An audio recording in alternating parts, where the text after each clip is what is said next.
Okay, quick music disclaimer here. I do not own the rights to this music, which belongs to the rightful owner, who is the intoxicating mind of Dr. Frankenstein. So he made my intro and my outro, and I hope you guys enjoy. Check them out on Spotify and YouTube, and no copyright infringement is intended. Have a good day.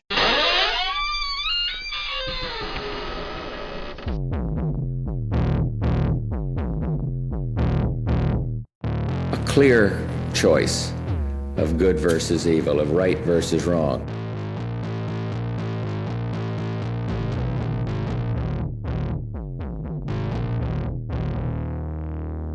Twisted Tales. Alright, it's been a bit. I thank you guys for tuning back in here. So, welcome back, folks. This next tale here, I'm going to explore the topic of Ouija boards. Now, what do we know mostly about the board here? Mostly that it's a trademark name by Hasbro, actually. So Hasbro got big into the toy business here. So it's actually a multinational entertainment holding company. So it was founded December 6th, 1923 by Henry Hillel and Herman Hassenfield. So they own a lot of trademark stuff. Like example would be like Wizards of the Coast, Parker Brothers, Milton Bradley, stuff like that. So formerly, it was owned by the Hassenfield brothers from 1923 to 1968, then Hasbro Industries from 1968 to 84, and then Hasbro Bradley from 84 to 85. The headquarters is actually in Pawtucket, Rhode Island. Before the companies took over this name and everything here, the Ouija, trademark Ouija, it can be traced back to William Fund and the Kennard Novelty Company. This is the first company to produce Ouija boards commercially, making it into like a family game here. Lots of us remember playing it at sleepovers, something along those lines, right? Game night kind of thing.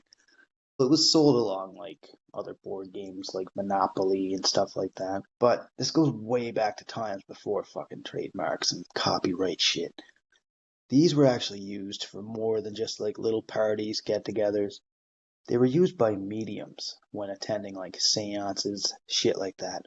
Now, some people believe that its powers are used as a key to talk to the dead or other supernatural beings. You know, you can summon demons, spirits, all that fun stuff. Now, the brand name that we all know and love has been around since like the 1890s here. But before that, it was known as a talking board. So, the whole thing with the Ouija boards here, it was like more stapled into the household stuff here. Because it was a board printed with letters, numbers. It uses a sliding pointer to spell out messages in a mysterious way.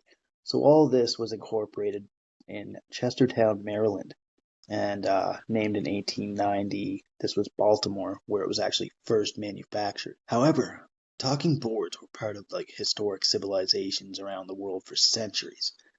So they've been used in like ancient Rome to predict like the next king. There was spirit writing, and that's actually a common way to communicate with the dead.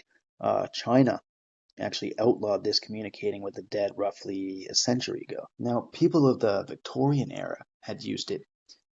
This was like kind of when it was like reign of the Queen Victoria. This was from June 20th, 1837 until her death on January 22nd, 1907. Everybody in the world was fascinated by ghosts and the supernatural. Even way back in the day, there was a movement called spiritualism. Now, this is the belief that spirits of the dead are present all around us. So when they're prompted, they can communicate with us. Spiritualism then spread across North America and throughout Europe.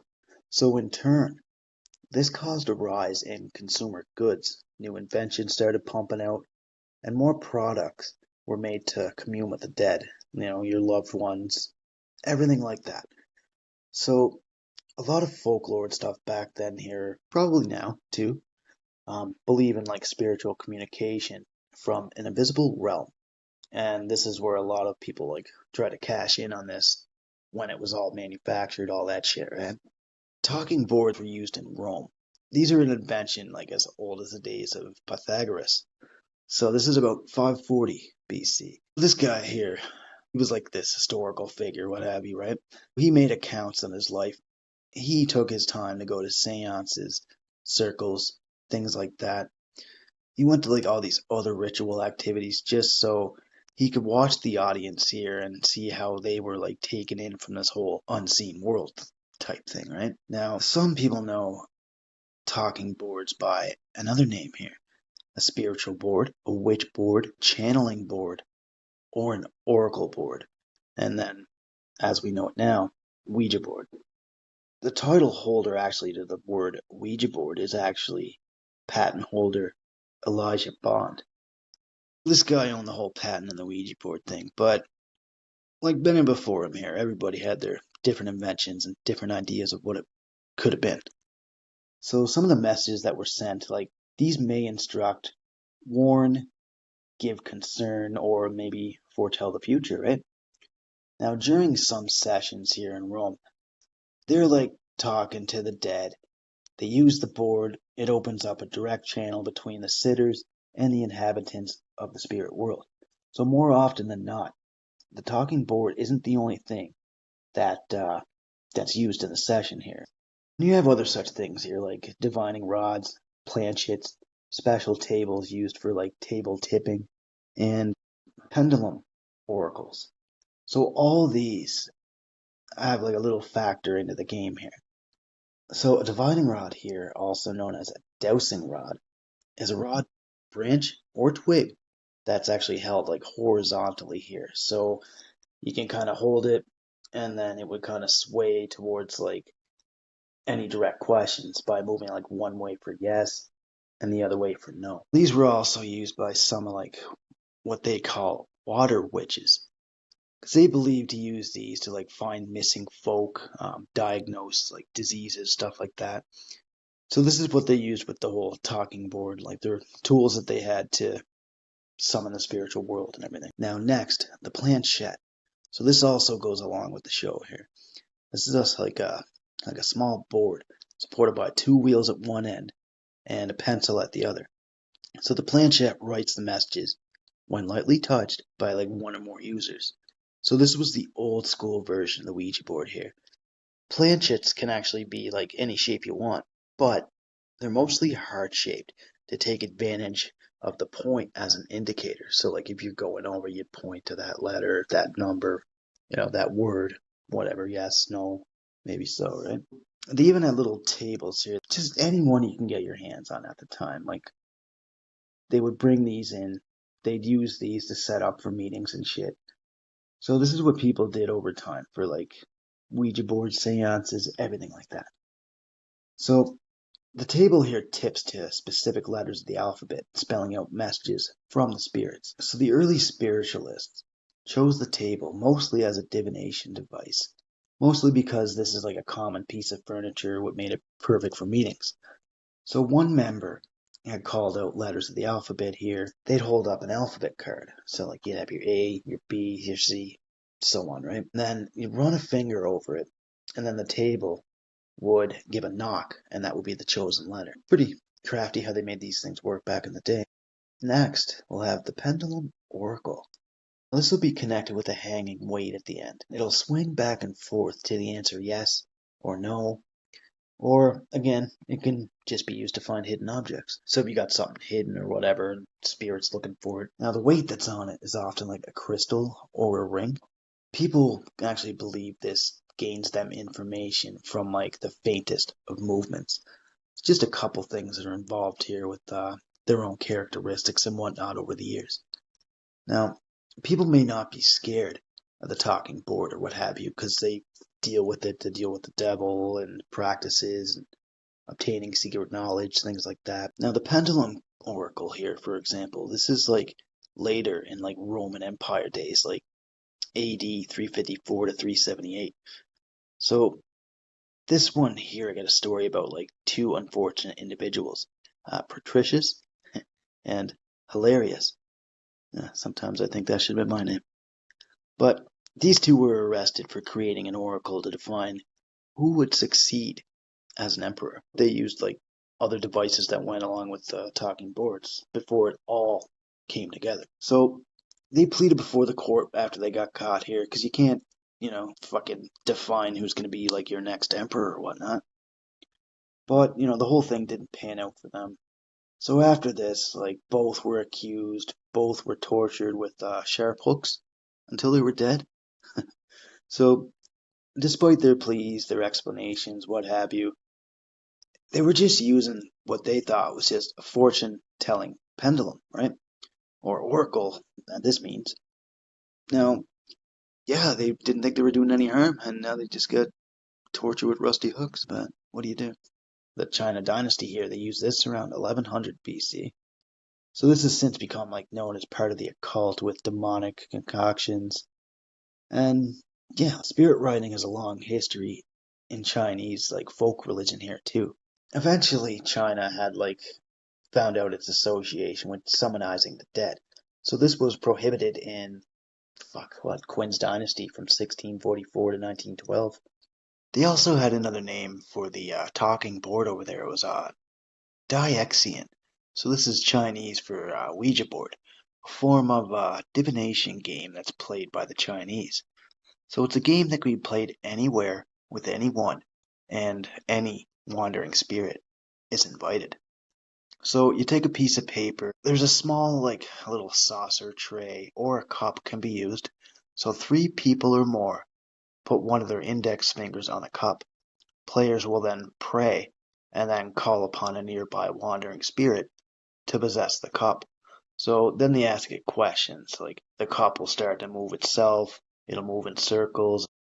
Now, some say when you're doing this to light an incense stick while playing, because it's like a form of respect to the wandering spirit and a sign that you're ready for consultation. So when players decide to stop the game, the spirit that wasn't invited to join the whole cup thing here is thanked verbally, and then he's sent off. And then he's sent off, so the cup returns back to the center of the paper, and this means that the spirit has left, and the players can now take their fingers off and end the game completely. So I found a cool little Chinese saying here when I was researching this. So this says, easy to find inviting God/spirit, but difficult to send off. Now, if a player doesn't know how to send it off properly, it can become really dangerous.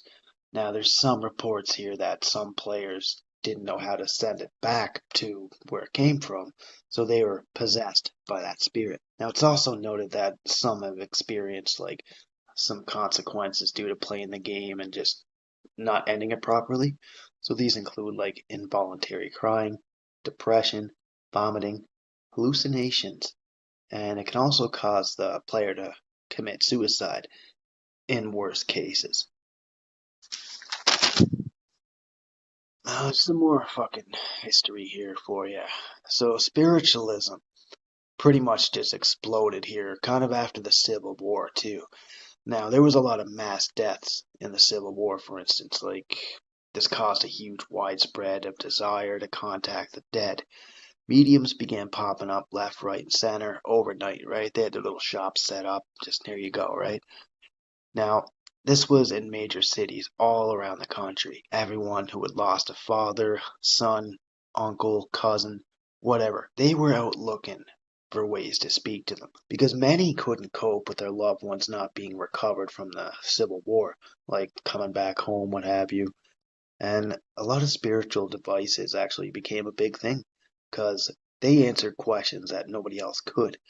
Say for give people some peace of mind and get them some answers some other way, right? Now, the Civil War left between 620,000 to 750,000 soldiers dead, plus, an undetermined number of civilians. So you can think of how much spiritual energy is around these areas where they fought. Even decades after the whole talking board, Ouija board, whatever you want to call it, was a household name, just publicized as a family board game, whatever. It was bought strictly for entertainment by ordinary middle class folk alike. But the spiritualists, they had plans for this too. They were just fascinated with it. Now, They just used it in their quest to probably just become rich, right?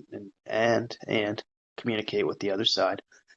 It reached a point to where like they couldn't keep them on the shelves, like the whole boards after a while too. Spiritualists had become totally fascinated with it, right? Even when they were selling them, like when they were patented and everything, they couldn't keep them on the shelves. Like they were just being snatched up by believers, spiritualists, frauds, scammers, you know.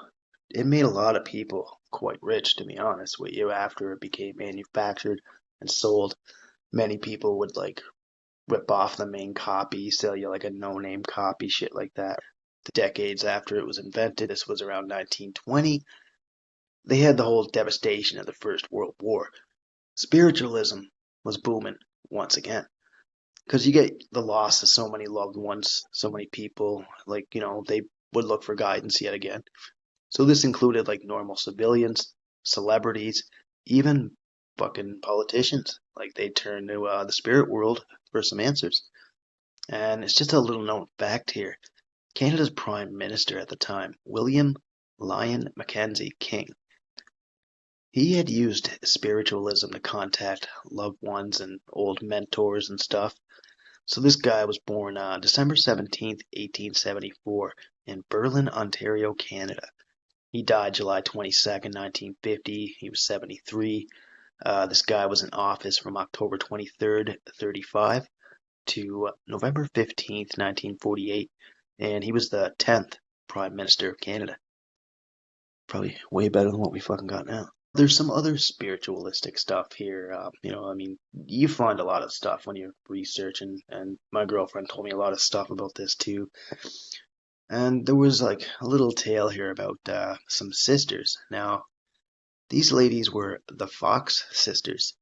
So they played a huge role in like the whole creation of spiritualism. Now, the three sisters were Leah. She was born April 8th, 1813. She died November 1st, 1890. The other sister was Margareta. She was known as Maggie. And she was born October 7th, 1833. She died March 8th, 1893. And lastly, Catherine Fox. She was born March 27th, 1837. She died July 2nd, 1892.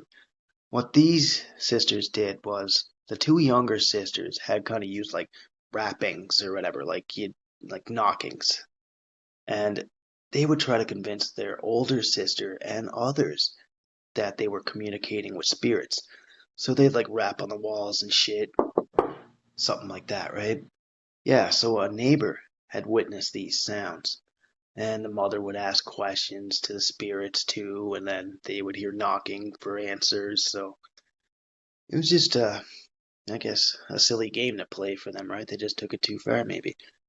Now, the neighbor who heard them here thought there was like a lot of fuckery going on here, like at this house, cause the family lived in like a little hamlet of Hydesville. This was up in New York, and the family home was the home of Margaret and John Fox. So March 1848, this is pretty much when all this shit began. There'd be like loud thuds, cracks, loud enough to like just wake up your family.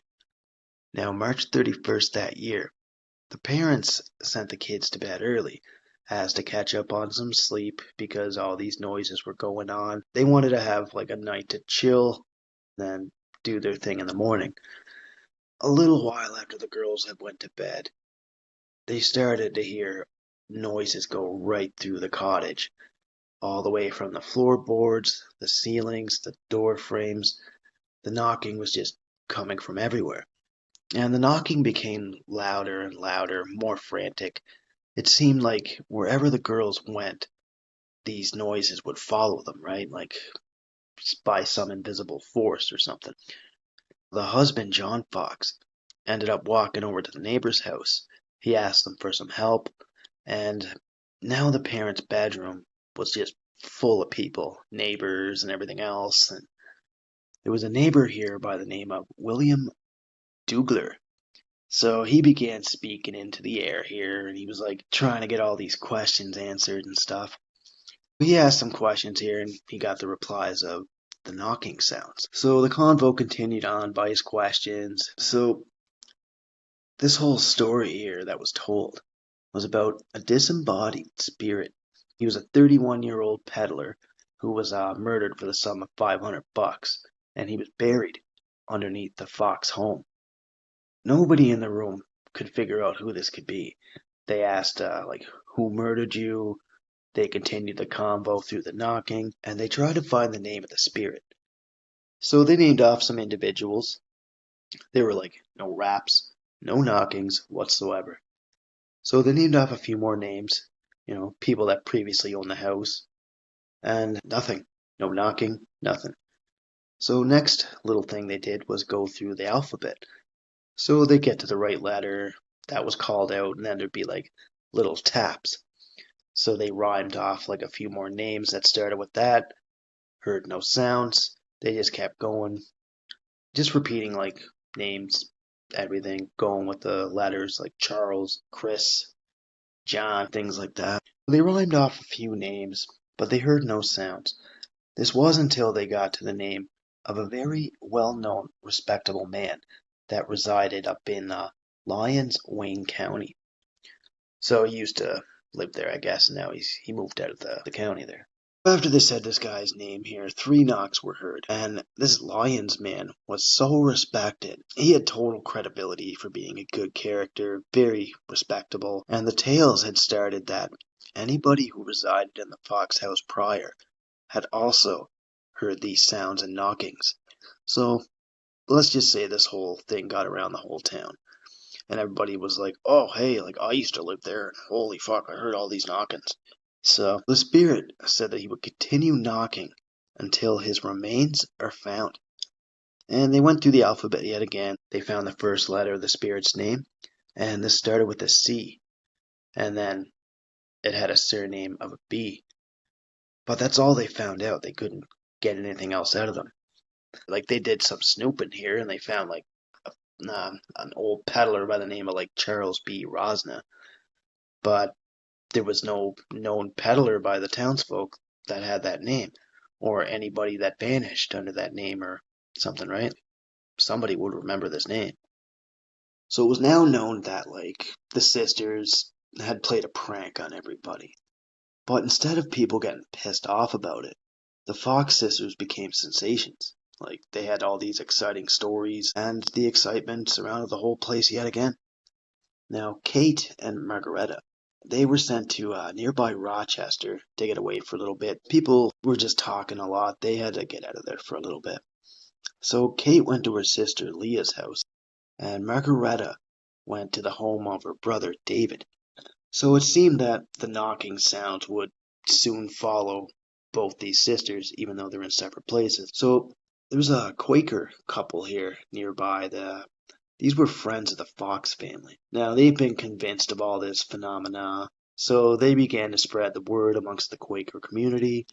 So Quakers are people that belong to religious society of friends, just very religious folk. So it wasn't hard for them to get sucked into all this bullshit now. November 14th, 1849. The Fox sisters started demonstrating their spiritual rappings at Corinthian Hall up in Rochester, New York. And it's a place well known for speeches and other such events. This was built in 1849, actually, and it was destroyed by a fire in 1898. This here would be the first time spiritualism was held before a paying public audience. So this would feature spiritual mediums from the United States, other countries. So it was a whole big thing. Everybody from different parts of the world had came to check this out, be a part of it, freak some people out. So Kate and Margareta became famous mediums. So they would hold seances for hundreds now. So this continued on. Many of these were kind of frivolous, which means not of importance. They'd talk about love affairs, other shit like that. Wasn't so much in the direction of the spiritual stuff. They kind of deviated from the plan. They used all kinds of tools here. They had the talking boards, the pendulums, other things to put on their acts. And this caught the eye of a guy named Horace Greeley. And this guy here was a publisher and a politician. He became sort of a mentor to them. He enabled their movement all through the higher social circles. So by 1850, all these seances had attracted many higher ups. Some of the critics were like a little bit skeptical because they knew the sisters were just full of shit. So they wanted to prove how. So they set out to prove that, and they wanted to figure out if they were doing the noises themselves. So it was concluded not long after that the sisters were actually making some sort of noises by cracking the joints of their body, elbows, legs, what have you. In 1851, a relative for the Fox family had admitted into a signed statement that she assisted them during seances, and Kate and Margareta revealed that they did the knocking and the raps and the other sounds by snapping their toes, their knees, and their ankles. Now, a patent examiner here had observed like the rapping. He figured it out that all the noises had came from underneath the girls' long dresses. So they wore like wicked long dresses to hide their sounds and everything. Now, even Harry Houdini here, I didn't think it would dive into this, but here we are. The magician devoted some time into trying to like debunk all these spiritualist claims too. So he had a play into things too. But I mean, life went on with the sisters for believers, non-believers, and all the sisters' antics here like just came and went. I mean, over time, many years later, this is like October of 1888. This is before an audience of some 2,000. Margareta had finally demonstrated how she could produce all the rapping sounds throughout the theater. So doctors had even fucking came up on stage to verify the cracking of the joints as being the source of the sound. So everything was a hoax for years. They just continued on with it, and they actually made some money of it. Now, there was also the signed confession here that was given to press, and it was publicized in New York World newspaper on October 21st, 1888. Margareta explained all the Hydesville events from back in the day. Kind of cool. So she continued on, Margareta. So she was a medium here. She was using new methods now, creating new sounds, like stuff by like her lower legs and shit like that, because she was like trying to make new sounds and try to make shit up. So she began to be like pressured by the spiritualist movement, and she had a little bit of financial circumstances by now. So she recanted her written confession that she made not too long ago, and this made her return to her spiritual performances. But it didn't attract the same attention as it once did, and in 1904, the remains that were in the cellar, it was just a random bit of like chicken bones and stuff that had been placed there as a practical joke. Now, in the continuing years, both sisters developed serious drinking problems, and then the sisters quarreled. They fell out for a bit. Kate was just drinking way too much. She wasn't taking care of her kids. And Margareta, she actually wanted to return to the Roman Catholic faith. So Kate eventually died in her home at the 609 Columbus Ave in New York City, July 3rd, 1892. And Margareta, she dived deep into alcoholism. She died March 8th, 1893. And Margareta and Catherine are actually buried in Cypress Hills Cemetery. And Leah here, she's buried up with the Fox family up in Greenwood Cemetery. So that was the other sister of the Foxes, Leah. That's just some hoax stuff here that went along with the whole talking board shit that was used in seances, and just people pulling the wool over other people's eyes. Just all for the good of spiritualism, right? Now, others believe that it can be like a gateway to hell, or that it's a trap for the devil himself. Even religious folk don't like the board too much, because they believe it holds like genuine dangers, consequences, death, all the stuff that goes with it. So this gives demons permission to enter through the open portal, and then they'll pretend to be like one of your loved ones, or your family member, what have you, right? But it's actually just a demon impersonating them. There's a few rules for the Ouija board here. I guess we can get into those too. So these go as follows. Number 1, never use the board alone. The Ouija board must be closed after use. And this means like saying goodbye to whatever spirits that were contacted. Store the board away properly. Never use the board in your own home, as to not bring any negative energy into your space.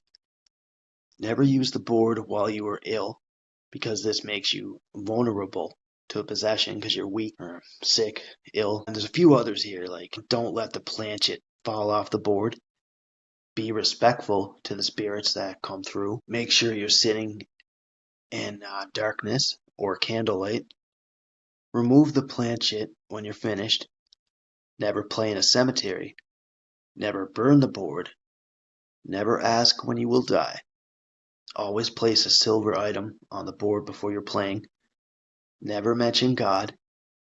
And if any time during gameplay where a spirit begins to count, write the alphabet, or draws a figure 8, the spirit identifies itself as xoxo. Now, using the Ouija board here, this allows the devil to enter the world. Other rules here. When the planchet moves to the 4 corners of the board, you've been contacted by an evil spirit. Xoxo here. He's known as like the Ouija board demon, a malevolent entity. So this guy is believed to be summoned through the use of Ouija boards and other forms of spiritual connection. More often than not, these are just tales of folklore and urban legend. He's a fallen angel that was banished from the heavens by God, a cruel, sadistic demon that preys on people's insecurity and fears. After he was banished here from the heavens, he possessed a boy named Roland Doe. So the boy used a Ouija board here. This is in like the late 1940s. Catholic priests from the Catholic Church had to perform a series of exorcisms on this 14-year-old kid because he was now a victim of demonic possession. Roland was born into a German Lutheran family in 1935. During the 40s and whatnot, he grew up in Cottage City, Maryland. So he was like an only child. He hung around with adults, primarily his aunt, and her name was Harriet. So she was like this big spiritualist, and she had been the one to introduce him to the board. She taught him how to use it, and shortly after, his aunt had passed away. And these events, all this stuff here, was recorded by priest Raymond J. Bishop. He was born January 15th, 1906. He passed February 19th, 1978. So, by 1949, the family began to hear like strange dripping noises, scratching, all that shit. Now, Roland's mom kind of associated this with the passing of the dead aunt, so she tried to reach out to the spirits in hopes to reason with them, because then she would be left alone and the demon would be out of the house. But yeah, what a fucking mistake that was. Roland, every couple nights, would hear somebody entering his room, and then he would hear scratch marks. He would actually see them in the morning when he woke up. So this soon led to like scratch marks being left on his body. By now, a local minister was called into the family. So they had converted into Catholicism, and then they tried to have the 14-year-old baptized. But the attempts didn't go over well, because Roland responded with like pure fucking rage. He was sent to a hospital where they tried to treat him, but they were unsuccessful. So after they tried moving Roland to another house, just in hopes that this would make the spirits leave, and this didn't happen. They ended up following him wherever he went. So an exorcism was then decided upon. They called in the heavies. This was Father Raymond J. Bishop and Father William S. Bodern. So Bodern had tried to protect them like through blessings, putting a crucifix under his pillow and stuff. That didn't work either. So they let him rest for a bit, and they came back and they found furniture completely flipped over. The cross that was on the mattress was moved to the corner, and the whole mattress was shaking uncontrollably. So priests performed multiple exorcisms on the kid. So the first one was at the Georgetown University Hospital, and then Jesuit Institution, the Alexian Brothers Hospital in South St. Louis, Missouri. So while all of these exorcisms were being performed, The kid vomited, urinated, spit, and spoke in Latin. Also, he took on a deeper voice than normal adolescents, and it was an unfamiliar voice. The final exorcism here was conducted with the help of the priests Walter Halloran and William Van Roo. So at one point during the exorcism, Halloran's nose was broken, but the exorcism worked. They finally claimed to be successful in exorcising the demon from Roland, and the boy went on to live a normal life thereafter. The boy's real name was Ronald Hunkeler. He was a former NASA engineer who actually helped in the 1969 moon landing. Yeah, so figure that out. Hunkeler had died here 1 month shy of his 86th birthday in 2020. So he passed away in Marriottsville, Maryland. And the demon that was said to possess him was Xoxo. Now, it's a little known fact here. The movie The Exorcist is actually based off of this guy's exorcism. So this is where like they got all their shit, all their idea, whatever. The demon here is said to mimic voices of the dead, and it kind of tricks the user a little bit, because the demon delights in telling them that they'll soon die. He pretends to be other spirits, sometimes claiming that he is 3 spirits at once. Sometimes he pretends he's like a little boy, and he's afraid of like a bigger spirit that kind of haunts the place. But in reality, it's him the whole time fucking with you. And the demon will actually take pleasure when he hears his lies being believed. Now, he's kind of like a master deceiver, if you will, and one hell of a powerhouse, because he rules under Satan. Now, there are some possible encounters here of him. 1972 in LA, a mother, Doris Blither, had used a Ouija board and then became haunted by a spirit that sought out to bring her and her family harm. 2012, this is Tombstone, Nevada.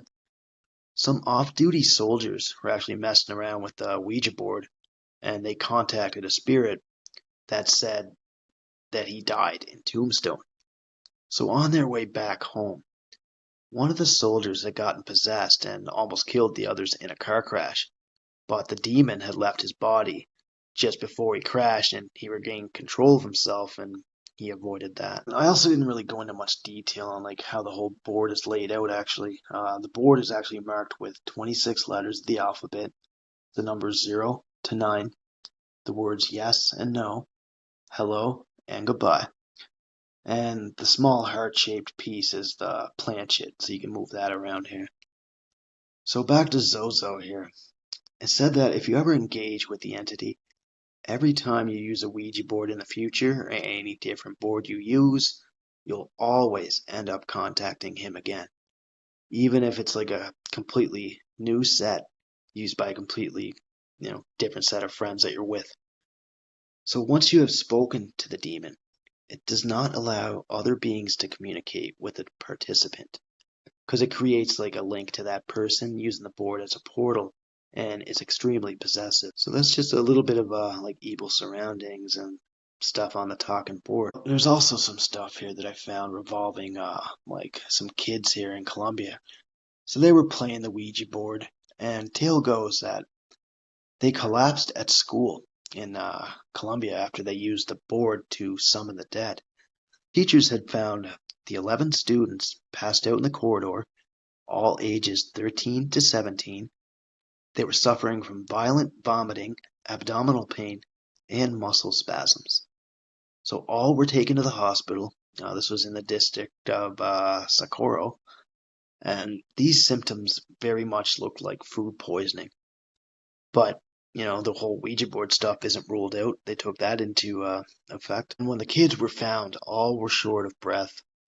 Thick drool was coming out of their mouths. Some say that they had consumed some water, or they drank from the same glass or fountain or whatever. Everybody was just trying to think of how this happened, right? Maybe they shared some food or something. They got food poisoning. But the doctors checked them out. They found nothing out of the ordinary, and they did take into account that they played the Ouija board.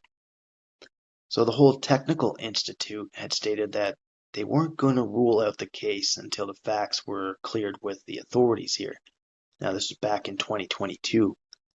So it's a lot of cool little shit like this. Like, they said they had food poisoning. They checked them out. There was like nothing wrong with them. So what the hell happened?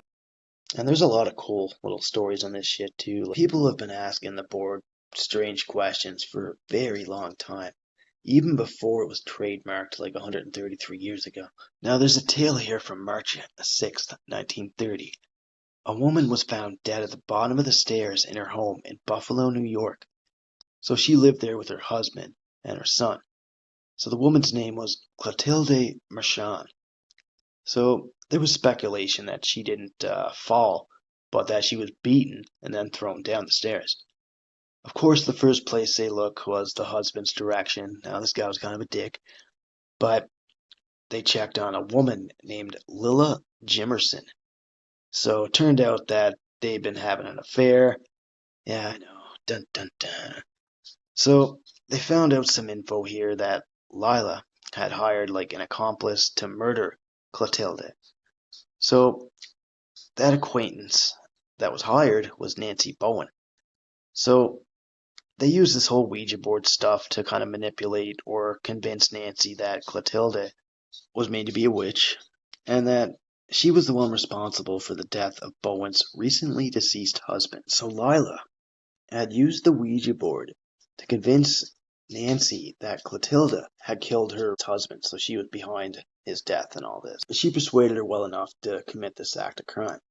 So it was just like a simple push down the stairs, mind you, but when medical examiners had found bloody gashes on her, the smell of chloroform, signs of a struggle were shown, they knew something was up.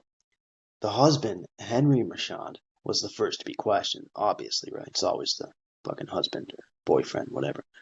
So this guy here was like a well-known French artist and a sculptor. So the cops got some info about the affair. They spoke to Lila. They spoke to Nancy Bowen. And then it all came out in the woodworks here that Lila had tricked Nancy into thinking that Clotilde was a witch. She was involved in her husband's death. So Nancy went over and killed her. After the police had interviewed the two women here, and they were trying to get an explanation for the death. So police got the conclusion here that they were using the Ouija board, they were doing seances, all this crazy stuff. They ended up using the board and everything, so they ended up getting messages from the dead husband, slowly spelling out like, they killed me. So when Nancy asked some questions here, the board had spelled out the name Clotilde. Then it spelled out her address. Now, not long after the seance, Nancy started getting like weird letters signed by a Miss Dooley. And yeah, that was the witch's name that killed her husband. And she said that she was next. So it didn't take long to kind of set Nancy off. So she went over to the home. Nancy had accused her of being a witch. She then took out a hammer, cracked her over the face, and then shoved some chloroform-soaked paper down her throat, and then she threw her down the stairs. All in all, when the smoke cleared, people were arrested, and there were two trials here. The first one, Henry, the husband, he made light that Lila was just one of his many lovers, and he favored Native American women, and there was too many to count. So, like I said, this guy was a dick. He also made mention that his wife had consented to his lifestyle. But the court proceedings didn't really last long here with all that. They had to question Henry too, like all his lifestyle and everything. Court proceedings didn't last long here for Lila either. She had a respiratory condition here, so the judges declared like a mistrial. So she pled guilty to second-degree murder from her hospital bed, actually. And then she retracted that soon after. Now, the lawyer, he was brought in, but he ended up not taking the case. Now, the second trial happened a year later, to which Lila testified being madly in love with Henry. But she was not party to the murder. She implicated Jules Henry Marchand, kept saying that he was tired of his wife. So Lila, took things into her own hands. She concocted all this whole series of events. But, yeah, and now a woman was dead and Ouija boards were used. Now Bowen was released after pleading guilty to manslaughter and then accepting a sentence of time served. So by the time the second trial had hit, Marchand, the husband here, he was remarried to his dead wife's 18-year-old niece, and he was never prosecuted, and he died back in 51 there. Now Lila Jimerson, she married a lawyer. She lived in Perrysburg, New York, and she died in 1972. Clotilda actually did some painting in her life, so some of her stuff was put up in a memorial there back in 1930 as a tribute. Now her daughter, Henriette Marchand, had mentioned that her mom was a true artist who never had a chance. Clotilda is buried in Section 40 in Forest Lawn in an unmarked grave. She was born April 25th, 1878 in Paris, city of Paris, Ile-de-France. She died March 6th, 1930 in Buffalo, Erie County, New York, United States of America.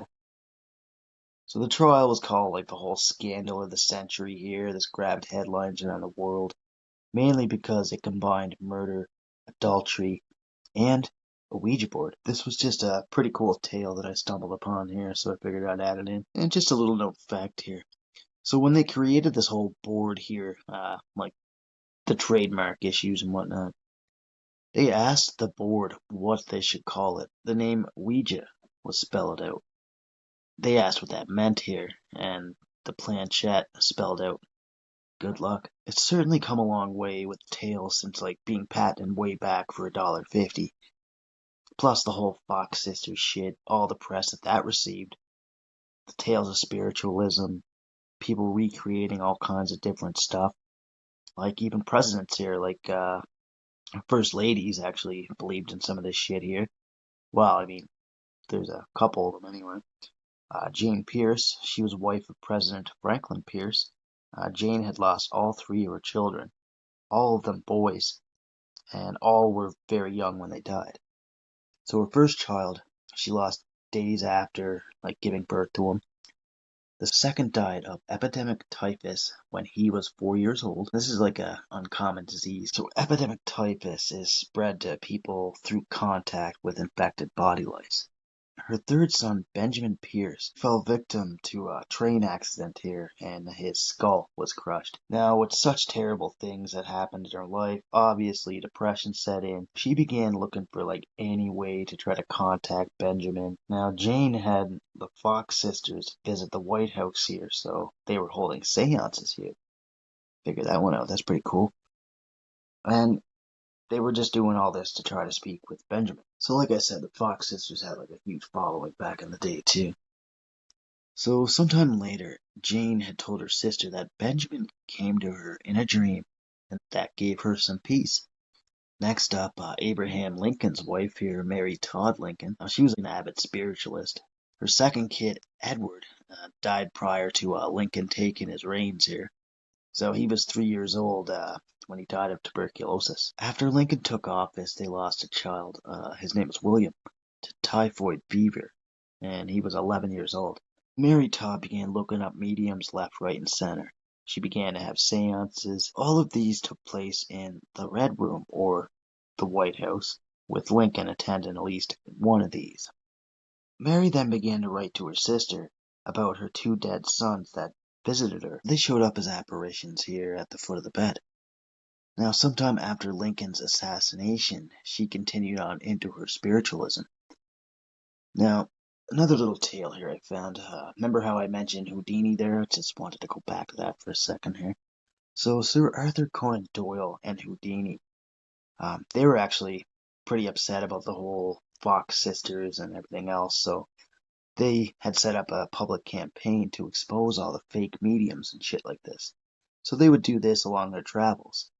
Sir Arthur Conan Doyle's wife, Lady Jean Doyle, was like a self-proclaimed medium. So she specialized in automatic writing. This is a process where the medium would have their hand guided by a spirit to convey a message. She did this at her Sussex home there. So she used like her own spirit guide that she made. This was called Phineas. Jean would get really spiritual with this shit. This book had presented several communications that Sir Arthur Doyle here had with the spirits. The encounters are mostly with that of, say, a brother, a grandmother, few other family members. And let me restart that. The first communication had dated from early 1921.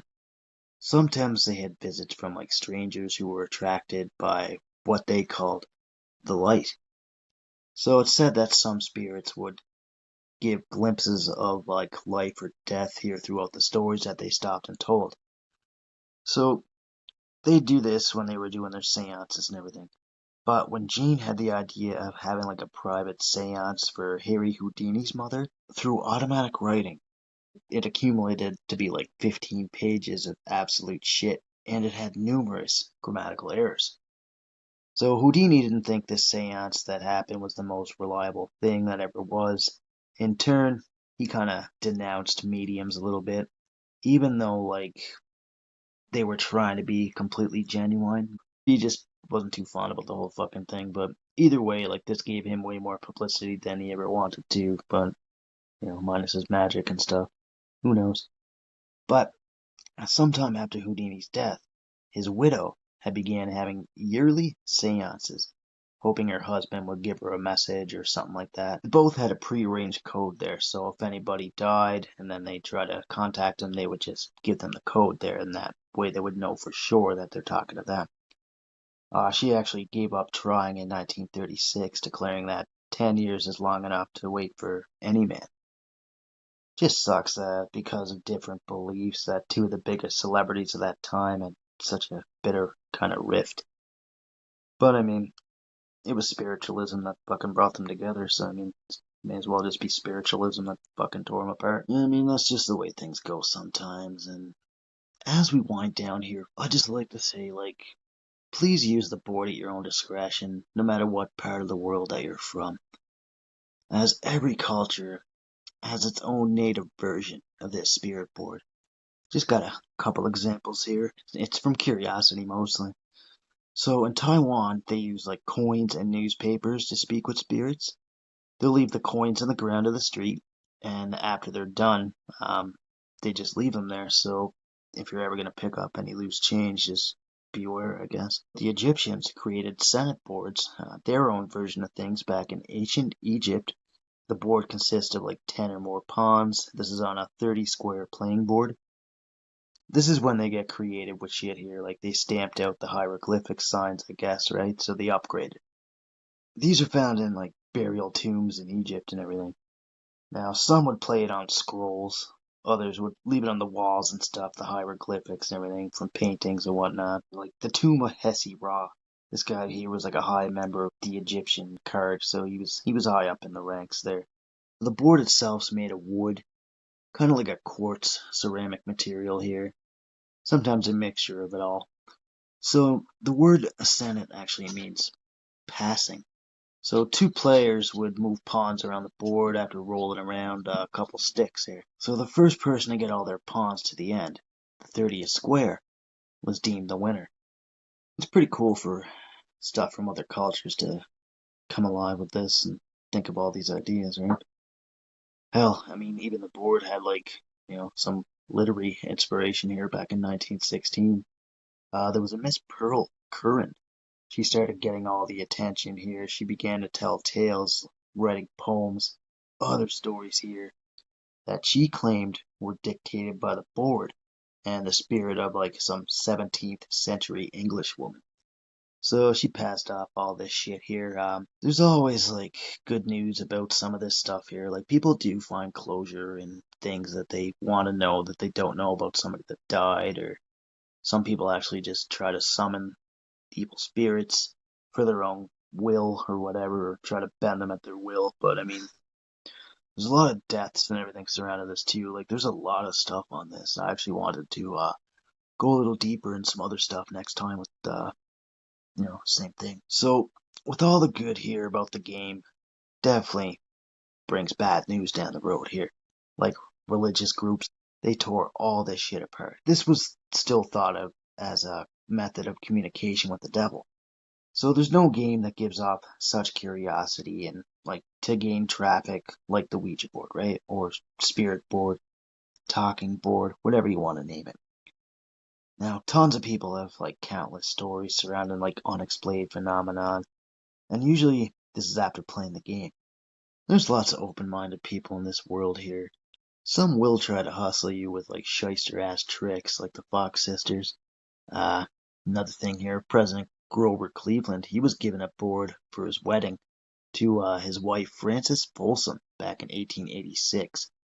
And actually he accepted it, but it said he didn't like his gift. And then it became a whole fucking product of capitalism here, more than it ever was for spiritualism.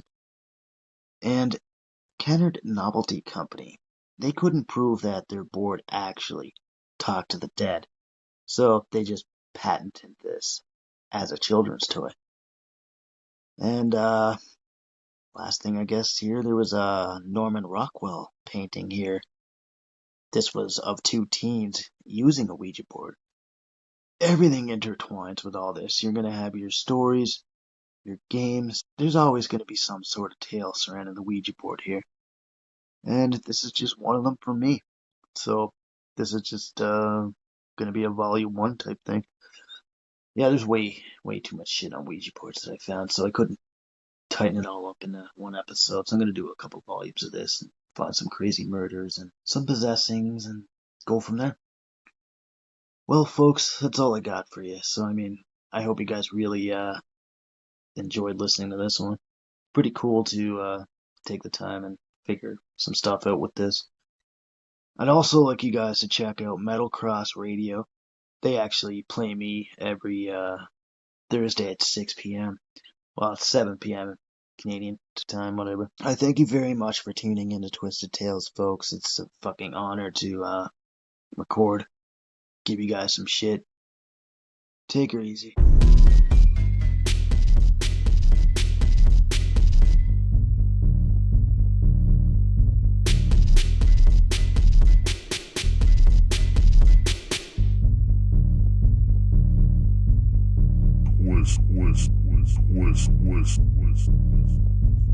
Twisted Tales.